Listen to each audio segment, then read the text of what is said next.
श्री गणेशाय नमः। सुंदरकांड का पाठ, भावार्थ, हिंदी अर्थ में प्रार्थना।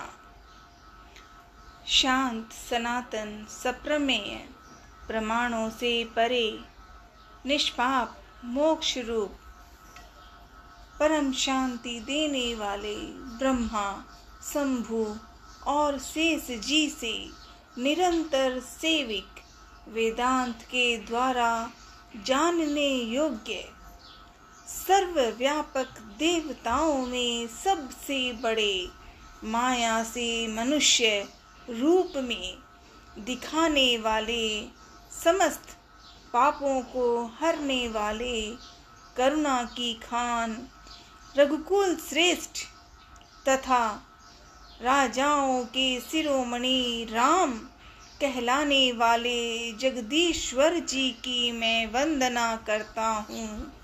हम सब वंदना करते हैं, प्रार्थना करते हैं, नमन। राजा रामचंद्र जी की जय, लाडले हनुमान जी की जय, दादोजी बालोजी महाराज की जय। हे रघुनाथ जी, मैं सत्य कहता हूँ और फिर आप सबके अंतरात्मा ही हैं।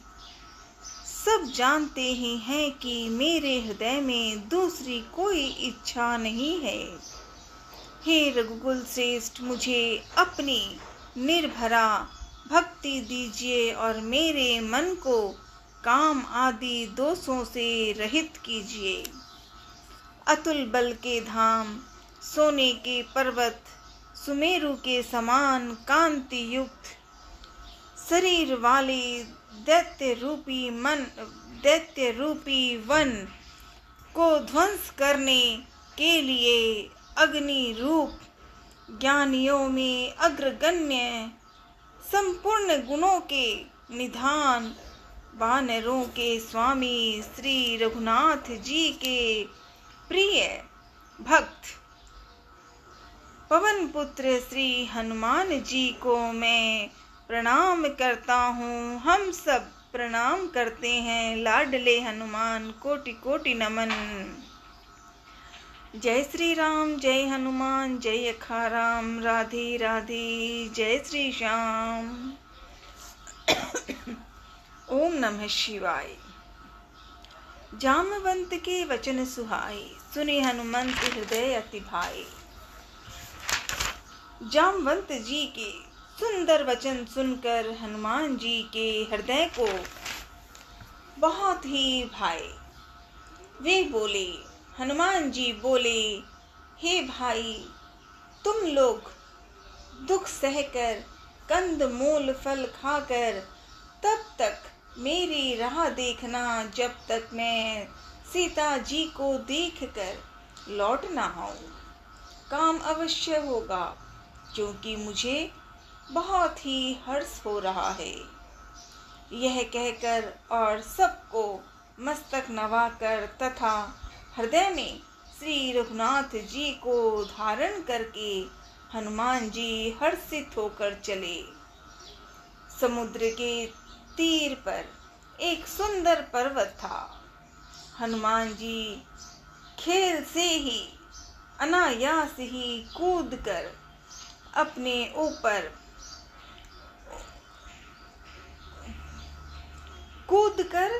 उसके ऊपर जा चढ़े और बार बार श्री रघुवीर का स्मरण करके अत्यंत बलवान हनुमान जी उस पर से बड़े वेग से उछले।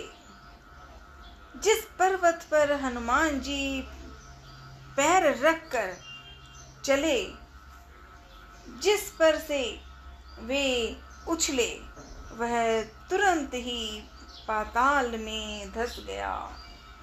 जैसे श्री रघुनाथ जी का अमोघ बाण चलता है, उसी तरह हनुमान जी चले। समुद्र ने उन्हें श्री रघुनाथ जी का दूत समझकर मैनाक पर्वत से कहा कि हे मैनाक, तू इनकी थकावट दूर करने वाला हो, अर्थात अपने ऊपर इन्हें विश्राम दें। तो हनुमान जी ने उसे हाथ से छू लिया, फिर प्रणाम करके कहा, भाई, मैं रामचंद्र जी का काम किए बिना मुझे विश्राम कहाँ। देवताओं ने पवन पुत्र हनुमान जी को जाते हुए देखा। उनकी विशेष बल बुद्धि को जानने के लिए परीक्षार्थ उन्होंने सुरसा नाम की सर्पों की माता को भेजा। उसने आकर हनुमान जी से यह बात कही, आज देवताओं ने मुझे भोजन दिया है। यह वचन सुनकर पवन कुमार हनुमान जी ने कहा, श्री राम जी का कार्य करके मैं लौट आऊं और सीता जी की खबर प्रभु को सुना दूं, तब मैं आकर तुम्हारे मुंह में घुस जाऊंगा, तुम मुझे खा लेना। हे माता, मैं सत्य कहता हूँ, अभी मुझे जाने दें। जब किसी भी उपाय से उसने जाने नहीं दिया, तब हनुमान जी ने कहा, तो फिर मुझे खा न लो। हनुमान जी ने माता को कहा, हनुमान जी ने सुरसा माता को कहा कि तो मुझे खा लो। उसने सुरसा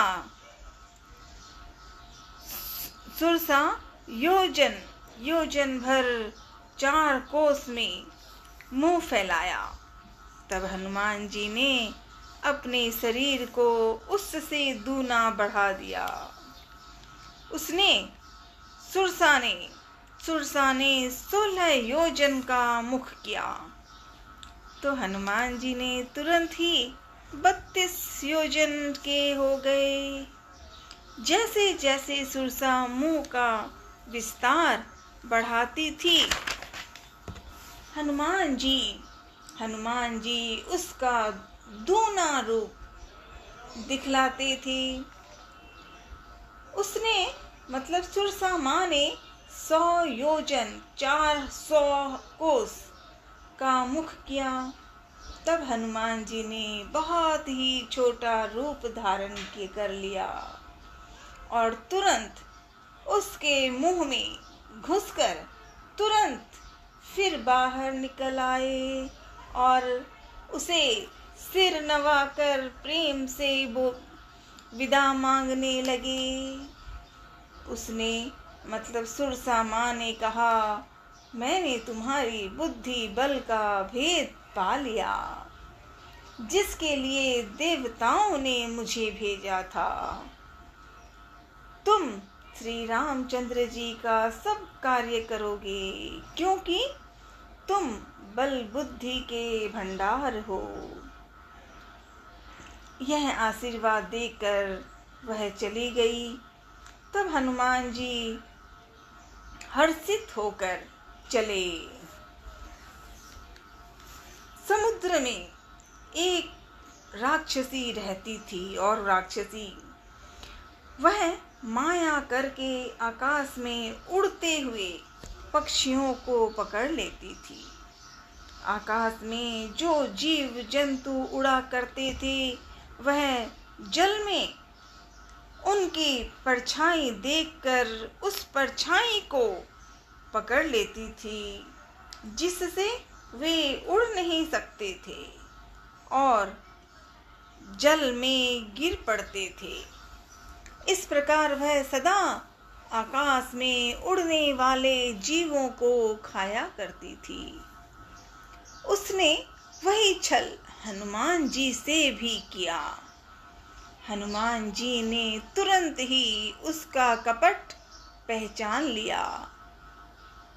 लाडले पवन पुत्र धीर बुद्धि वीर श्री हनुमान जी उसको मारकर समुद्र के पार गए।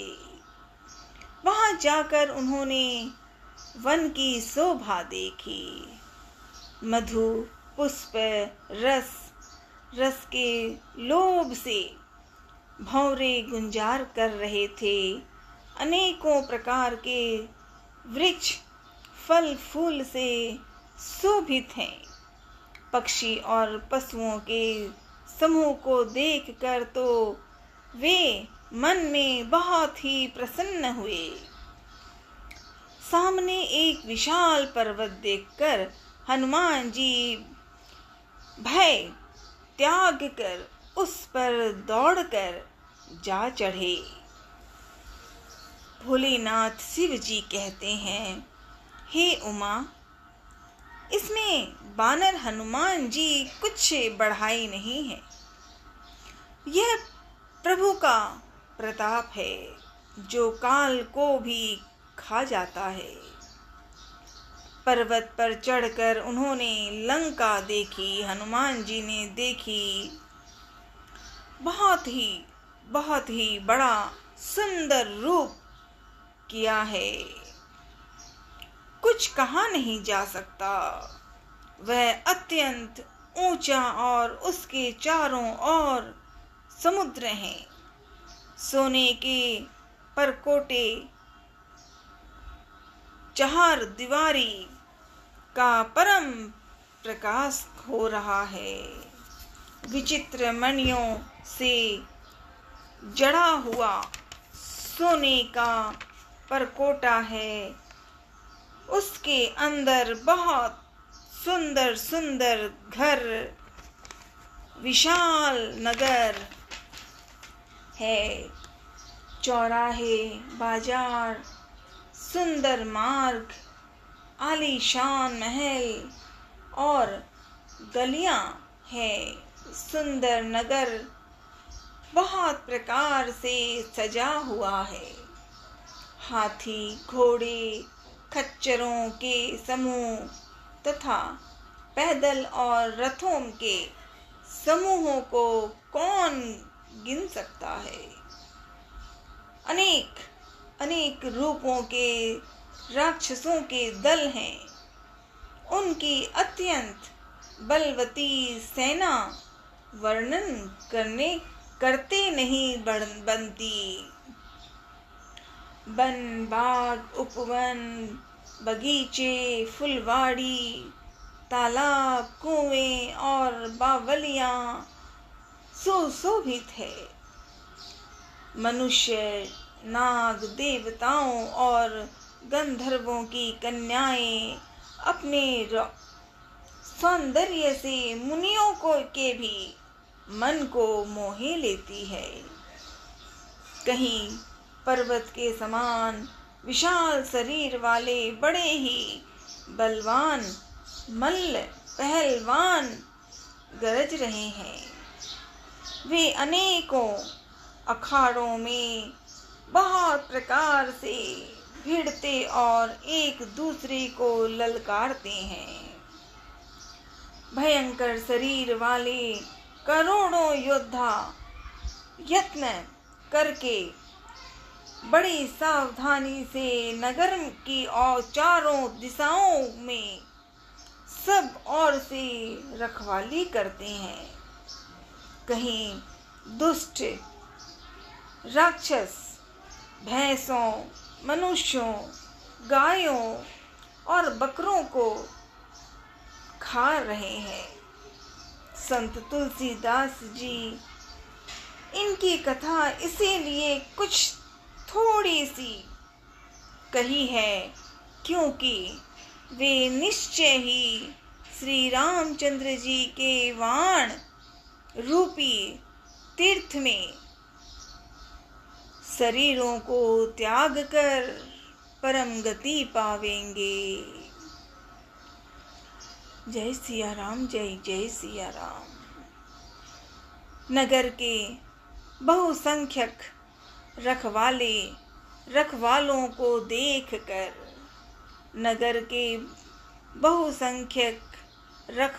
को देखकर पवन पुत्र लाडले हनुमान जी ने मन विचार किया कि अत्यंत छोटा रूप धरूं और रात के समय नगर में प्रवेश करूं।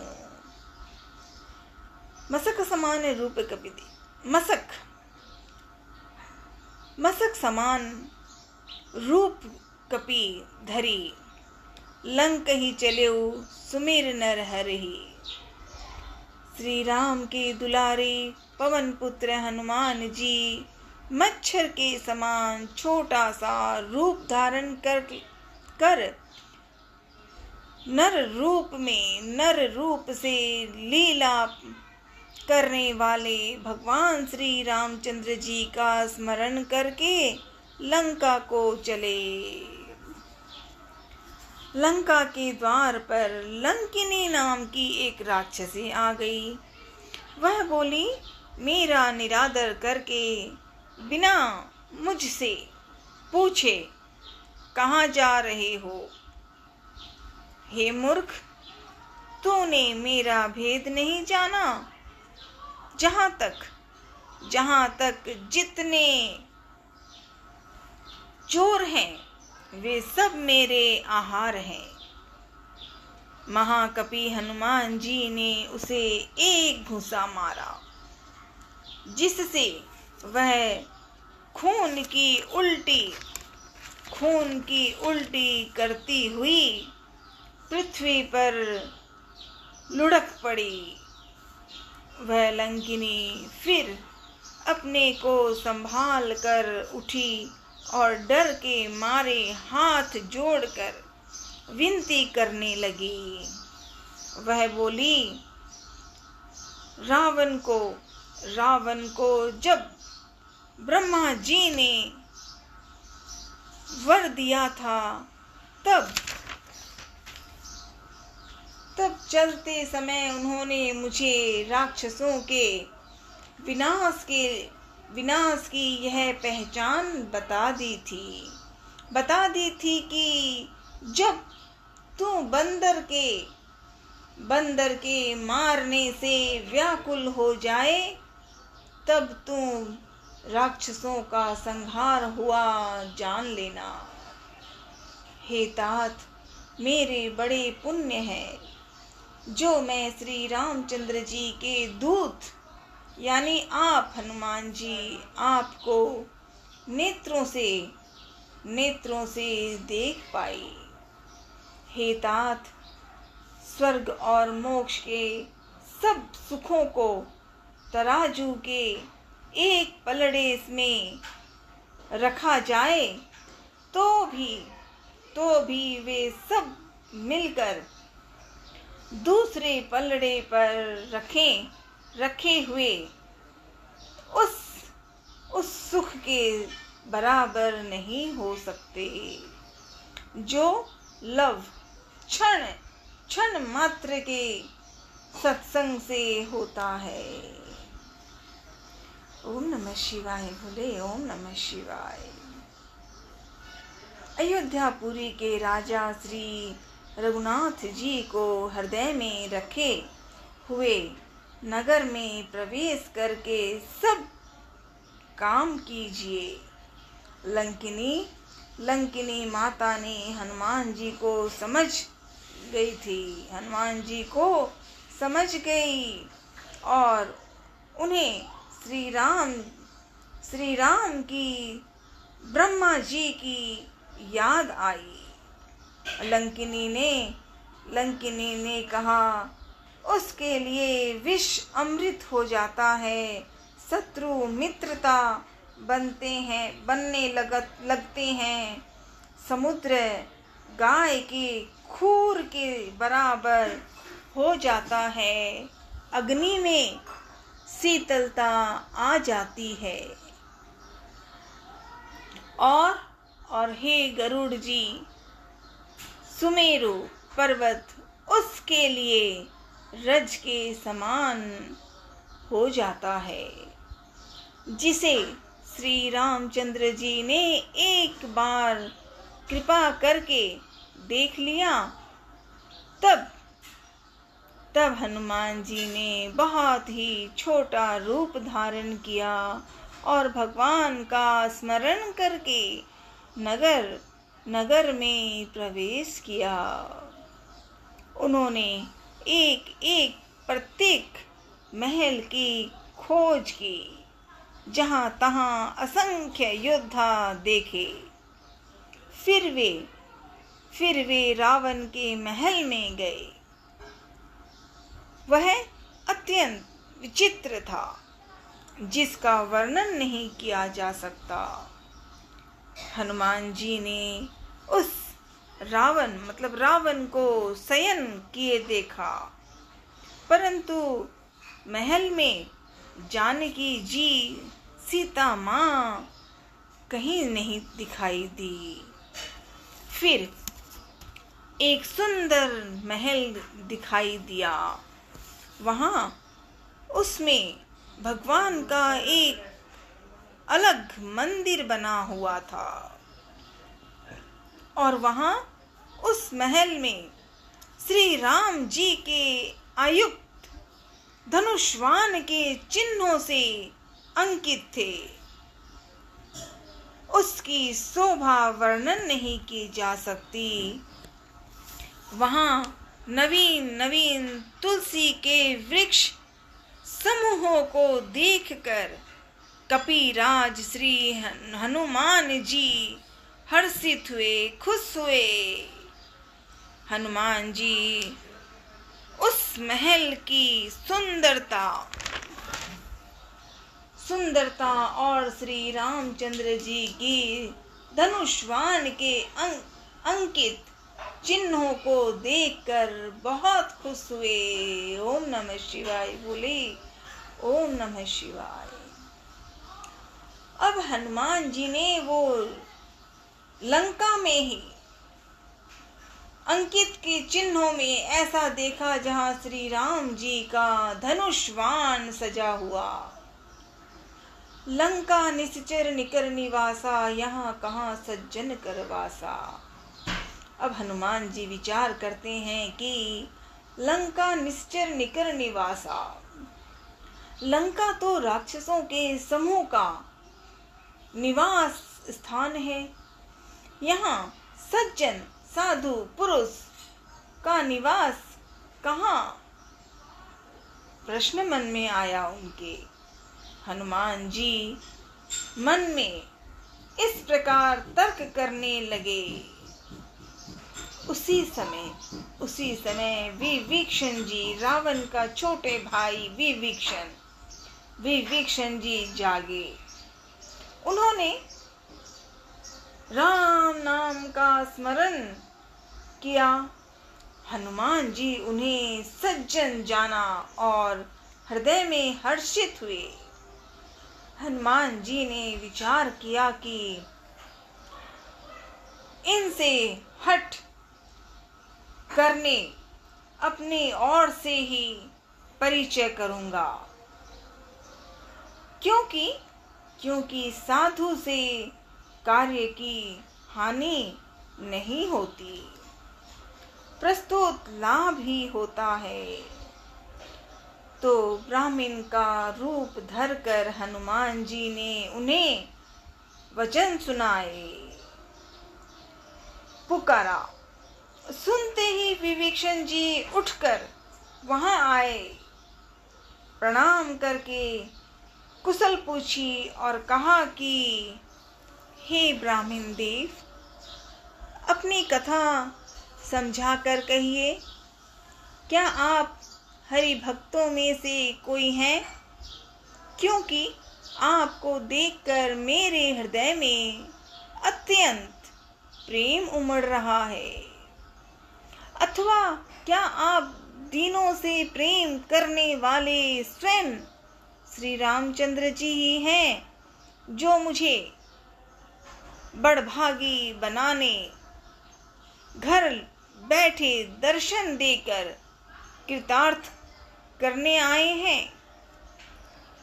श्री रामचंद्र जी की सारी कथा कहकर तब हनुमान जी ने, जब विभीषण जी ने ऐसे कहा, तब हनुमान जी ने श्री रामचंद्र जी की सारी कथा कहकर अपना नाम बताया। सुनते ही दोनों के शरीर पुलकित हो गए। और श्री रामचंद्र जी के गुण समूहों का स्मरण करके दोनों के मन प्रेम और आनंद मग्न हो गए। विभीषण जी ने फिर कहा, हे पवन पुत्र, मेरी रहनी सुनो। मैं यहाँ वैसे ही रहता हूँ जैसे दांतों के बीच में बेचारी जीव। हे तात, मुझे अनाथ जानकर सूर्य कुल के नाथ श्री रामचंद्र जी क्या कभी मुझ पर कृपा करेंगे? मेरा तामसी राक्षस शरीर होने से साधन तो कुछ बनता नहीं, और ना मन में श्री रामचंद्र जी के चरण कमलों में प्रेम की ही है। परंतु हे हनुमान जी, अब मुझे विश्वास हो गया है कि श्री रामचंद्र जी की मुझ पर कृपा है, क्योंकि हरि की कृपा के बिना संत नहीं मिलते। जब श्री रघुवीर ने कृपा की है, तभी तो आपने मुझे हट करके अपनी ओर से दर्शन दिए हैं। तब हनुमान जी ने उनकी बातों को सुना और हनुमान जी ने कहा, हे विभीषण जी, सुनिए, प्रभु की यही रीति है कि वे सेवक पर सदा ही प्रेम किया करते हैं। भला कहिए, मैं ही कौन बड़ा कुलीन हूँ, जाति का चंचल बानर हूँ और सब प्रकार से नीच हूँ। प्रातःकाल जो हम लोगों बंदरों का नाम ले तो उस दिन उसे भोजन न मिले। हे सखा, सुनिए, मैं ऐसा अधम हूँ, पर श्री रामचंद्र जी ने तो मुझ पर भी कृपा ही कर दी है। भगवान के गुणों का स्मरण करके हनुमान जी के दोनों नेत्रों में प्रेमाश्रुओं का जल भर आया। जो जानते हुए भी ऐसे स्वामी को भुलाकर भटकते फिरते हैं, वे दुखी क्यों ना हो। इस प्रकार श्री राम जी के गुण समूहों को कहते हुए उन्होंने अनिर्वश्य मतलब परम शांति प्राप्त की। फिर विभीषण जी ने श्री जानकी जी जिस प्रकार वहाँ लंका में रहती थी वह सब कथा कही। तब हनुमान जी ने कहा, भाई सुनो, मैं जानकी माता को देखना चाहता हूँ। तो विभीषण जी ने माता के दर्शन की सब युक्तियाँ, सब तरीका उपाय कह सुनाया।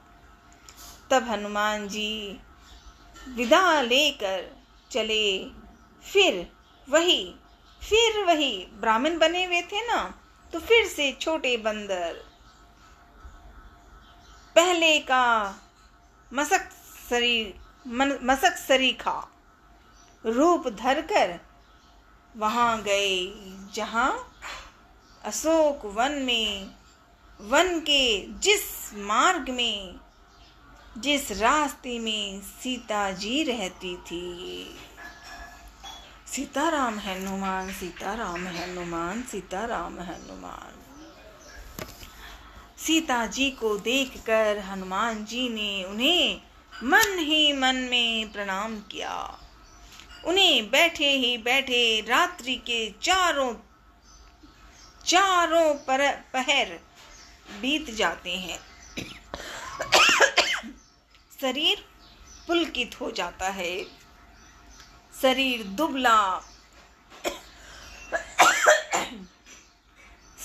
दुबला हो गया है। सिर पर जटाओं के एक वेणी लठ है। हृदय में श्री रघुनाथ जी की गुण समूहों का जाप स्मरण करती रहती हैं। श्री जानकी जी नेत्रों को अपने चरणों में लगाए हुए हैं, नीचे की ओर देख रही हैं और मन श्री रामचंद्र जी के चरण कमलों में लीन है।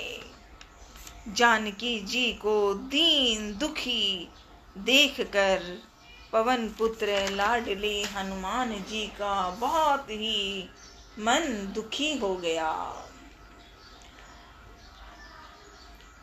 तरु पल्लव में रहा लुकाई, तरु पल्लव में रहा लुकाई। हनुमान जी वृक्ष के पत्तों में छिप कर बैठ गए और विचार करने लगे कि हे भाई, क्या करूं, इनका दुख कैसे दूर करूं। उसी समय बहुत सी स्त्रियों को साथ लिए सज धज कर रावण वहां आया। उस दुष्ट ने सीता जी को बहुत प्रकार से समझाया। साम दाम भय और भेद, साम दाम भय और भेद दिखलाया।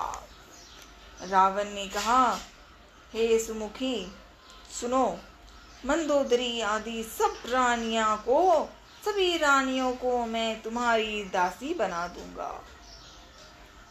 यह मेरा प्रण है, तुम एक बार मेरी ओर देखो तो सही।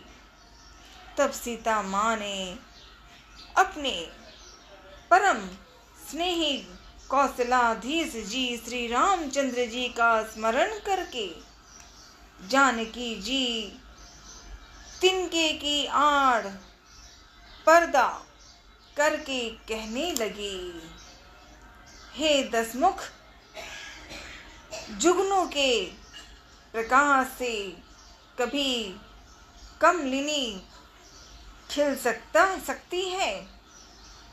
जानकी जी फिर कहती हैं, तू अपने लिए भी ऐसा ही मन में समझ ले रे दुष्ट। तुझे श्री रघुवीर के वाण की खबर नहीं है। रे पापी, तू मुझे सोने में हर लाया है। रे अधम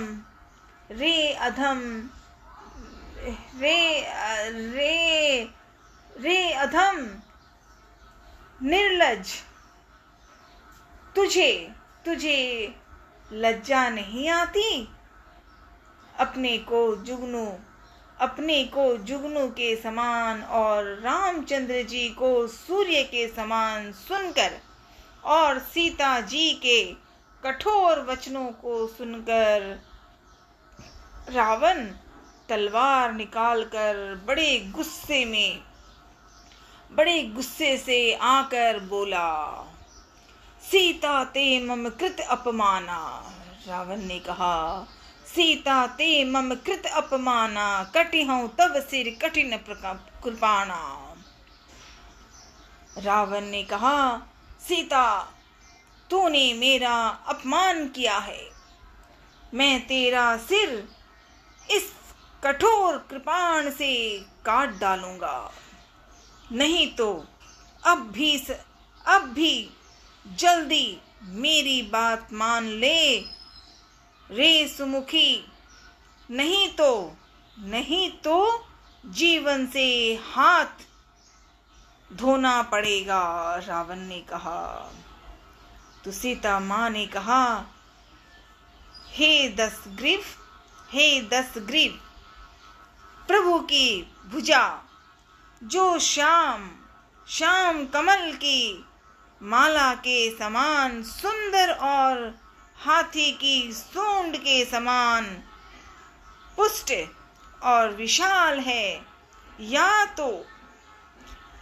तो वह भुजा ही मेरे कंठ में पड़ेगी, या तेरी भयानक तलवार ही। रे दुष्ट, सुन, यही मेरा सच्चा प्रण है।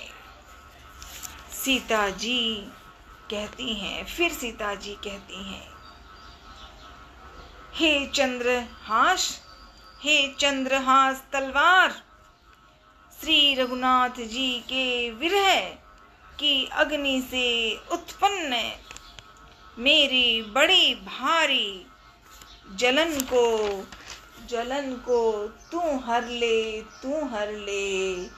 हे तलवार, फिर सीता माँ कहती हैं, हे तलवार, तू शीतल, तीव्र और श्रेष्ठ धारा बहाती है, अर्थात तेरी धारा ठंडी और तेज है। तू मेरे दुख के बोझ को हर ले। सीता जी के ये वचन सुनते ही रावण वह मारने दौड़ा सीता माँ को। तब मैं दानव की पुत्री मंदोदरी ने नीति कहकर उसे समझाया। जब मंदोदरी ने यूं समझाया, तब रावण ने सब दासियों को बुलाकर कहा कि जाकर सीता को बहुत प्रकार से भय दिखलाना। जाओ और उसे भय दिखलाओ। यदि महीने भर में वह कहा न माने तो मैं इसे तलवार निकालकर मार डालूंगा, रावण ने कहा। यूं कहकर रावण महल चला गया। यहाँ राक्षसियों के समूह बहुत से बुरे रूप धरकर सीता जी को भय दिखलाने लगे। वो सब राक्षसियाँ, रावण ने जैसे उन्हें कहा, अब राक्षसियों ने सीता जी को भय दिखलाना शुरू कर दिया, डराना शुरू कर दिया।